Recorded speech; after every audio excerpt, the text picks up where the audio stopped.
Tahiti, une vraie poubelle, ou comment détruire en une seconde le mythe polynésien. Un scénario classique, des berges et des rivières qui débordent d'incivisme et de pollution, qu'une poignée de volontaires concernés tentent de nettoyer.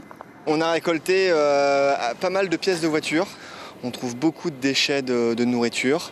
Et dans le lit de la rivière, c'est plus des déchets ménagers ou vraiment des choses qui se sont échappées comme des tapis, des choses comme ça. Mieux vaut jeter dans la rivière plutôt qu'à la poubelle, c'est bien connu. Machines à laver, fours, pneus de voiture. Une centaine de bénévoles n'en sont pas revenus. Du début de la vallée jusqu'au fond, ils ont fait des découvertes toujours plus improbables. Ça ne nous étonne plus maintenant, comme on travaille pour la mairie. C'est dommage que les administrés balancent un peu partout les dépôts sauvages comme ça dans la vallée et puis qu'il faut penser à nos enfants aussi.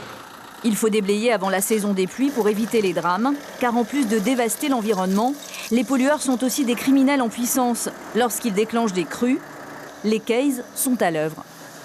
Et en prévention de la saison des pluies, on essaie de retirer le maximum de déchets des berges et des lits des rivières pour essayer d'éviter d'une part la pollution et d'autre part pour éviter les embâcles, les bouchons que peuvent provoquer ces déchets-là.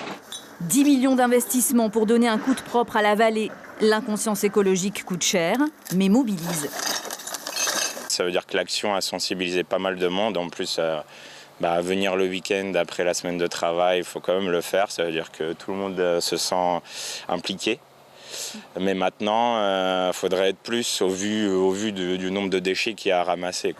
Des conteneurs entiers de produits jetés par des consommateurs sans scrupules et toujours pas sanctionnés en Polynésie.